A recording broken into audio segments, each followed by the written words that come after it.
Hi, my name is Stephen Dinan, and I'm the founder of the Shift Network. And I'm speaking to you here from the steps of the Capitol building in Washington, D.C. in the final days of the Summer of Peace 2012. And we're here to introduce you to some of the world's leading peace builders, especially through our partner organizations. You're going to hear from inspiring people on the front lines at the Friends Committee on National Legislation, at the Peace Alliance, at the Alliance for Peace Building. We're going to be doing a conference on peace in the military. And we're also going to learn from Fred Arment of the International Cities of Peace. We aim to really inspire and motivate you in this program so that you can then take action in your community and help us all build a culture of peace worldwide. Enjoy. Our society, our country, our conflict requires us to get together to find solutions. You know, we work with some wonderful partners that are very deep thinkers and policymakers. We work with others who are direct service people on the streets, in the communities. And I think that, to paraphrase Eisenhower, pretty soon the leaders are going to get out of the way and let the people have peace. And I think that's what we're all involved in. Unless you bring everybody together in a safe space, in a big tent, at some point, carefully, one by one, and you build a resilient, moderate constituency, then it's extremely difficult, almost impossible, to actually build lasting peace. Commitment, certainly, or some call it even passion, is an important ingredient. I think perseverance is an important quality. You have to take that step outside your door, and it's very easy to stay inside and think about finding peace and a meditative practice that appeals to you and things like that, and that's extremely important. But actually taking that step out into the world and working for peace in your community. The quality of listening based on caring about other human beings and the respect that you owe each other for divergent points of view. You have to have a belief or a confidence that we really can make a difference and that there really are better ways to deal with conflict. And if you believe that, you will have the impetus to keep persevering to match your commitment. I would just add, I think a spirit of oneness can be very important so that if we're building the alliances and bridge, that we really work to see ourselves in those that we are connecting with so that we are embodying that oneness, and that helps in gentle ways for larger alliances to come together.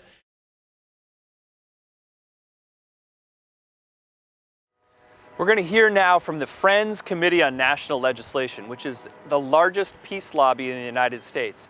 The work of this organization is essential for us to begin to move the needle and shift from a culture based around war and defense and the military to a culture that is based on peace. And you're going to learn a lot about how important that shifting of finances is to reflect our deeper values of shifting to a culture of peace. My name is Jim Kaysen. I'm the head of strategic advocacy at the Friends Committee on National Legislation. We're a 70-year-old Quaker peace lobby in Washington, D.C. People ask me, well, what do you do? And I often begin by saying we're the folks that distribute those blue "War is not the answer" signs around the country. We've shipped out about 2 million of them now, signs and bumper stickers. The real purpose of our organization is to provide a particular part of something that's important for the peace movement in the United States. And that is to help people around the country engage with discussions about federal policy, about the policies of the U.S. government. And we start from the point of view of what do we believe? Where's my faith? I start as a nonviolent activist. And my faith says war is not the answer. We need to start a new conversation. It's possible to affect U.S. government policy. The U.S. isn't investing enough in diplomacy, in international assistance, in cooperating with other international organizations like the United Nations. And if the U.S. invested in those kind of tools, in that toolbox, if we put money into those areas, we might be able to avoid some of these wars, which would save the U.S. money, which would make the world safer, and which would prevent a lot of people from getting killed. As we begin to look as a country at the federal budget deficit, we've got to look at the Pentagon. We can't take Pentagon spending off the table, and that's how I start the conversation. A surprising number of people agree that the Pentagon budget could be cut by as much as $1 trillion over the next 10 years. That's where we want to start the conversation, and that's where I think you could start the conversation about cutting the Pentagon budget. Because of the work of the Friends Committee on National Legislation, the federal government has created an interagency working group that's working to try and prevent violent conflict and genocide. One, I think, success that we often don't talk about is moving the federal government to invest more in a toolkit for peace. In today's world, we're seeing a whole movement to try and reduce and ultimately eliminate nuclear weapons from the face of the earth. And what the treaty that we worked on did is it reduced the number of deployed nuclear weapons in the US and Russia by about a third. And now we're working on the next third. And step by step, we're working to ban nuclear weapons. That takes patient advocacy of different people, takes Quakers, takes people of other faith, takes business people, takes military people to persuade senators that this is something that the US can do and this is something that the US needs to do. It does take a kind of activity that not everyone in the peace movement is ready to do. It takes talking to people who don't agree with you on everything. It takes reaching out. It takes starting a conversation. But that's work, I think, that all of us can do, and that's work that the Friends Committee on National Legislation can help you to do. Change is possible, and you can make it happen in Washington by working with FCNL. The way that you can do that is to go to our website, sign up for our email updates, ask us to send you a bumper sticker, put it on your car, subscribe to our newsletter, and get involved. Contact your congressperson today. I think you might be surprised to find that your members of Congress actually would like to invest in peace, would like to take steps towards preventing war. My name is Mary Stata, and I am the Friends Committee on National Legislation's lead lobbyist on the peaceful prevention of deadly conflict. The State Department and U.S. Agency for International Development, which are two key tenets of foreign policy, have been grossly under-resourced over the past 20 years, while the military has been privileged to an increasing budget. And this has meant a real emaciation of our diplomacy and foreign assistance tools. Until these civilian capacities are better strengthened, we will still be reliant on the military to be involved to solve all of these situations of mass atrocities. Even though we could be better resourcing preventive and more peaceful tools like diplomacy and foreign assistance. President Obama gave a speech at the Holocaust Memorial Museum where he outlined a new strategy for the United States to prevent genocide and mass atrocities. My grandparents survived Nazi-occupied Holland in World War II. And my grandfather was a member of the resistance to the Nazis. He was an artist, and he actually forged passports and other papers for Jews and other targeted populations so that they could leave the Netherlands. He was betrayed by a member of his community and was imprisoned during World War II. His health was permanently compromised, and it led to his premature death in his 30s. My grandmother survived, though, and I grew up listening to her stories of experiencing World War II. To be in the Holocaust Museum while hearing President Obama outlining this new speech was really moving to me personally, because it was, I just remember thinking, what would she be saying if she was right here next to me? No matter who perpetrates violence, it's violence. It doesn't matter if it's Hitler or if it's the United States. Violence is violence, and it's wrong no matter what. Now is the time to take action on preventing deadly conflict around the world, and one of the key ways that citizens of the United States can do so is by contacting your member of Congress and telling them to support full funding of $50 million for the Complex Crises Fund, which not only saves lives, but it saves the United States money down the road in terms of preventing military interventions as well as costly reconstruction efforts.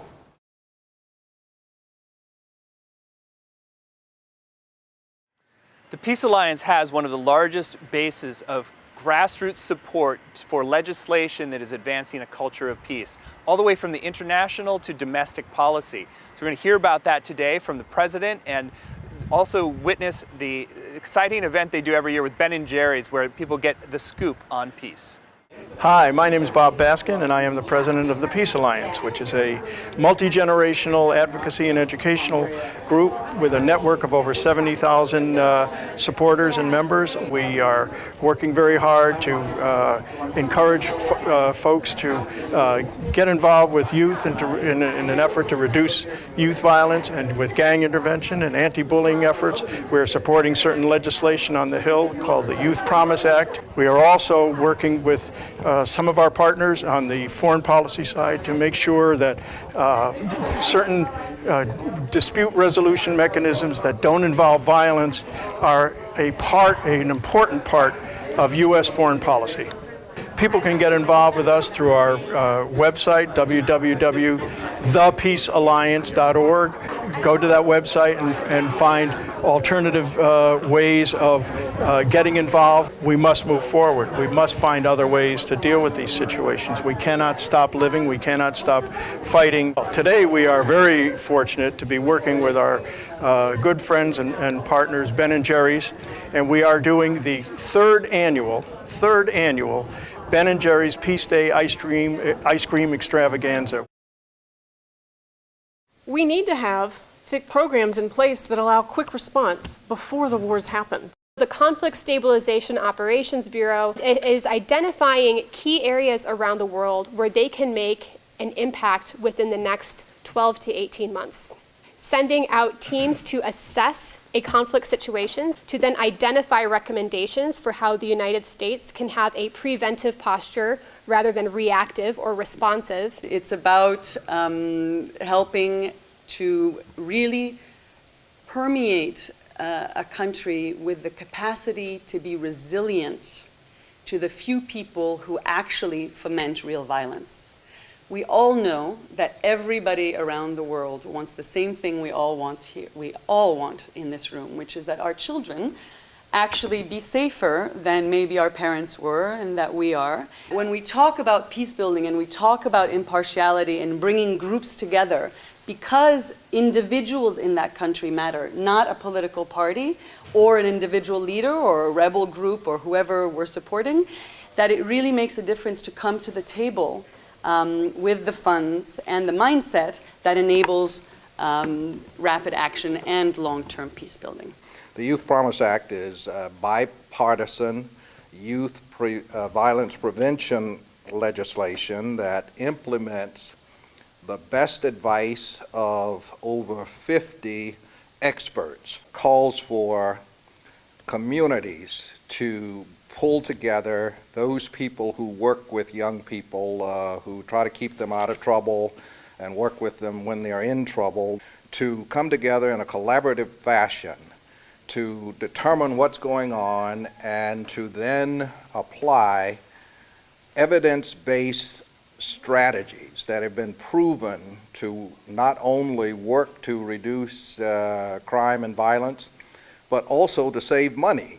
This approach works. Communities recapture some of the savings so that the federal part drops off and the program becomes self-sustaining.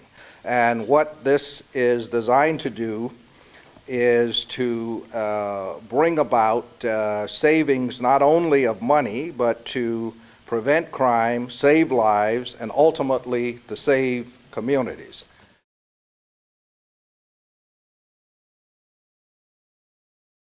The International Cities of Peace Group, led by Fred Arment, is doing pioneering work at the front lines of peace building worldwide by helping cities make a deep commitment to being a city of peace, which they can define in their own way, but that by seeding that intention for a city to become a city of peace, it puts in motion the forces that can help to bring best practices and train peace builders and bring in influential conflict resolution and transformation modalities so that we can really begin to template a new pattern for our cities and then expand that to our world. Hi, I'm Fred Arment, Executive Director of International Cities of Peace. Our association is global in nature. We have cities from around the world. We have 35 so far to date, approaching 50 by the end of the year. These are grassroots operations.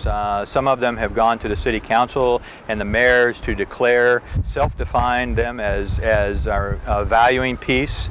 and trying to work for a culture of peace in their community. And we've been working with the Shift and a lot of other alliances.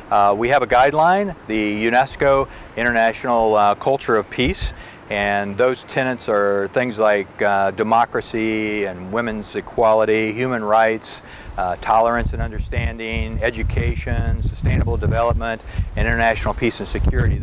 We're in a new age right now, and I believe that there's a changing attitude, a changing mores in society, and the new zeitgeist, I think, of the world is the world dream. It changes not just from the American dream or from a dream from any geographical area, but it becomes a world dream of peace. International Cities of Peace is an association of communities that are self-defining themselves, their citizens, their schools, their wellness community, all the different ways that people work for peace. They are defining their citizenry to create a culture of peace. And so how do we imagine that there's any hope for the world? And I think that's what the people who create International Cities of Peace see. They see the hope in the world. They see new technologies able to connect people all over the world. So what we've done is we've found 3 consensus values. And one is safety, one is prosperity, and one is quality of life. And safety is really freedom from fear. And prosperity is freedom from want.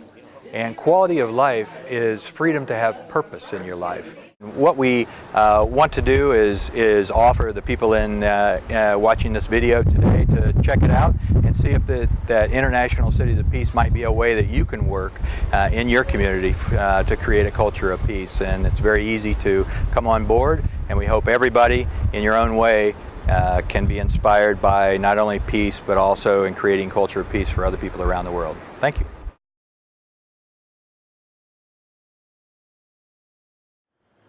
We're now going to hear from our friends at the Alliance for Peace Building, which is sponsoring a conference on peace in the military, which is really bringing together military officials, retired servicemen who are looking at how can we transform the relationship of the military with peace so that instead of having oppositional forces, we're coming together in one shared higher mission. Hello, I'm Chip House from the Alliance for Peace Building, where I am both the government liaison and a member of the board of directors. What I've been trying to do is to figure out ways where we in the peace building community can work with the military, first in the U.S. and then around the world. The Alliance for Peace Building is an organization of about 70 member organizations and a few hundred practitioners. And we do everything from serving the needs of our members here in Washington to organizing programs of our own, the most interesting of which is what we're calling a strategic communication campaign to make peace building seen as a normal, everyday part of American life, build support for it politically and in the culture as a whole. And the work that I'm doing on peace in the military is very much a part of that project. What we're trying to do is to take what has been a very controversial subject and make it less so. And one way to do that is to focus not on the issues that divide us, and there are plenty, but the issues that we need to solve and that can only be solved when strange political bedfellows, like the peace movement and the military, find ways of cooperating. My name is James O'Dea. I'm the author of Cultivating Peace, and I'm here at the U.S. Institute of Peace for a meeting on peace in the military. I want to tell you how important it is that we have a meeting where civilians and members of the military come together to discuss the relationship between peacemaking, peace building, prevention of conflict, and the whole scenario of health in the military, health in civilian life when we encounter deep traumas that can dramatically affect our lives.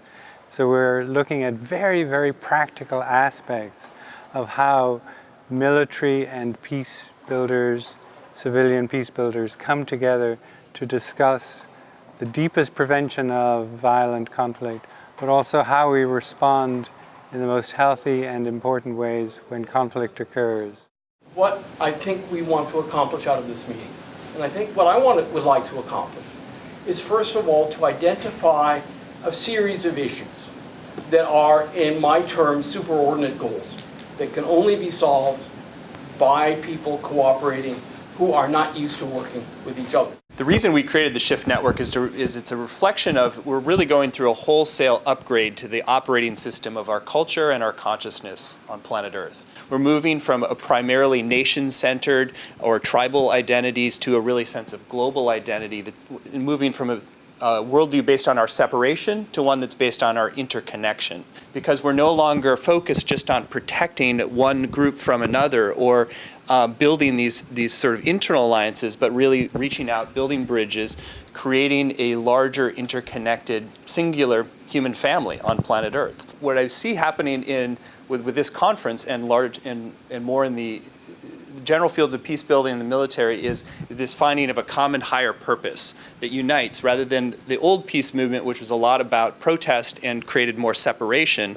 And it actually flowed out of this sense of a separative worldview that it's us versus them somehow, rather than we're all in it together, which is really the higher emergent understanding. What we've been seeing through the work of the Summer of Peace and what Philip is doing is just how much beautiful, innovative work is happening around the world. I think this group as a whole and the larger initiative that this represents, which is to bring together what once was a polarity of, we're the peace builders and here's the military, it really is like, no, we're actually all on the same team. I really see that the shift that we're going through is not a revolution, but it's an evolution. And the distinction is revolution often tries to overthrow some power structure of the past, whereas evolution is always building upon what has gone before us. So whatever capacities, strengths, and potentials that we have, we're going to use those and simply go to the next level. If you can get me and a Marine in the same room doing things together, you've really accomplished something. One of the first things we recognized, though, is we didn't have a national strategy. We don't have one. We have lots of strategies coming out of D.C. We just don't have a strategy. We got a national security strategy, we've got a national defense strategy, we have a national military strategy, we've got a national health security strategy, we've got strategies at go-go, we got strategies out of the wazoo, it comes out of every corner of government. None of them have any kind of coherency, none of them actually say anything, none of them prioritize in any regard. And the most interesting thing to Wayne and I was that every one of them is focused on threat and risk. Every one of them is focused on what are we against. Not one of those frickin' strategies is ever focused on what are we for as a people and a nation, and what are we trying to accomplish and build and be. Very interesting dynamic. To find yourself in the land of opportunity, but all you talk about is threat and risk. So the cause of America is in a large measure the cause of mankind. In a modern context, what does it mean? What is our cause? What are we for? Or do we really have to be organized and focused on some masochistically nostalgic view towards the past? Or can we think about what we can build for the future? I happen to subscribe to the Robert Pirsig view of life, is that it's better for an idea to kill a society than a society to kill an idea. Be very, very careful about what goes on in our great republic when ideas are not allowed to be thrown out there. Containment as a concept worked out pretty well. It took us all the way from massive retaliation to flexible response to détente. I mean, from nuclear Armageddon all the way to kissy face with the Ruskies. That's a pretty flexible piece of gear that allowed us to adapt to different conditions as the world unfolded in front of us. National Security Act 1947, pretty good piece of gear. Fundamentally reframed out how our approach to take on the post-World War II world. Created things like the CIA, Department of Defense, but other things as well. Well, sure as hell, 9/11 happened, so what do? We come up with the Department of Homeland Security. Well, that's like playing Mr. Potato Head. Mr. Potato Head ran out of holes. So Mr. Potato Head, he's sitting there looking like Mr. Potato Head. Well, he ran out of holes, so we end up breaking out a drill and start drilling new holes in Mr. Potato Head. Well, now we got frickin' feet on our head, eyeballs on our ass. I mean, we're looking like a goofy toy, because we just haven't fundamentally redesigned the potato. We've got to start looking and playing the different game for the 21st century. And what's that different game? If it's not a closed system, what is it? Well, it's an open system. I guess that's a binary choice. You've got to start thinking of evolutionary terms, in ecological terms. Open system is more subject to the rules of ecology and biology and evolution than they are to control. When you go in the halls of the Pentagon, the word competitor is near peer competitor. You got to be talking about China. Talk about Iran, right? I mean, who's the threat? Right? Well, the original concept of competitor comes from Latin competare. Competare means to strive together. What would it mean to be the best competitor in an ecology? You have to have strength. And in the nature of this environment here, you have to have credibility and influence. Strength that spawns credibility and influence. And I'm talking about influence the noun, not influence the verb. You get influenced by who you are, not by what you say or what you leverage on other people. So how do you go after your enduring interests of prosperity and security in a way that's informed by our values in this global ecology? What is the concept that will converge foreign and domestic policy towards a common end, similar to the way containment did? What would be that thing that allow us to be the best competitor in this world? And we said, and I'm about ready to say it, the word, and remember, it's a Marine saying it, sustainability. And that sustainability could supplant containment to be our national strategic imperative in the 21st century. Why is that? Because the ecological definition of sustainability is an organism's ability to remain diverse and productive over time. That it's what we do that matters, not just what we say, but what we do, that we demonstrate in real efficacious form what we're talking about at a national scale. Only an alert and knowledgeable citizenry can ensure the proper meshing of our instruments of defense with our peaceful intentions as a people. An alert and knowledgeable citizenry. Right now we're neither alert nor are we knowledgeable. I'm not talking about changing the Constitution. In my opinion, the Constitution is sacrosanct. But U.S. Code? Holy cow, that's nothing more than an interpretation of our Constitution, a map to the world that we see outside. So national security is no longer defined by defense. It's about these systems that make up our society today. That is where we've got to go, and we have to attend to those needs as well. It's absolutely essential that we create a culture of peace in Washington, D.C. in order to create a culture of peace on planet Earth. When we're showcasing the work of these peace builders and these innovative organizations, you're also witnessing the front lines of peace building on planet Earth. Because when we can create it here in Washington, D.C. and really create a culture based upon shared intentions and mutual solutions and synergy, that begins to ripple out and affect the entire world.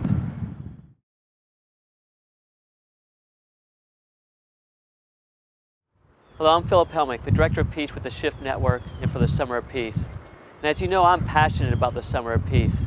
I lived in Sierra Leone for 4 years with the Peace Corps, 85 to 89. And it was with horror that after I left, I saw that the country went into a terrible war. And then I got to go back during the war and during the peace building phases. And I got to go back to the villages where I lived and saw that some of my friends were killed, others were raped. And I heard the stories about how the villages were sacked by child soldier. And one village was sacked by a rebel unit headed by a teenage boy named Colonel Rambo, who was trained by watching Rambo movies. Through this experience, I came to see how the world is interdependent and interconnected. But the story doesn't stop there. In Sierra Leone, in Liberia, in Congo, Rwanda, Burundi, and other parts of Africa, I met incredible peace builders who are doing inspiring work to transform violence into peace building, including former child soldiers who are now peace builders. The Summer of Peace is bringing to us the peace builders around the world from the inner to the international. This is the most comprehensive overview of peace building that I've seen in my 25 years of peace building. We've been looking at people who are looking at peace building from the spiritual inner dimensions as well as the scientific inner dimension. And the intention has been to inspire and inform and to involve you, your family, and community. And that's what I'm inviting you with the Summer of Peace, is to find your piece of the puzzle. There is a huge, huge wave of peace emerging around the world. It's coming from the hearts, souls, and minds of people.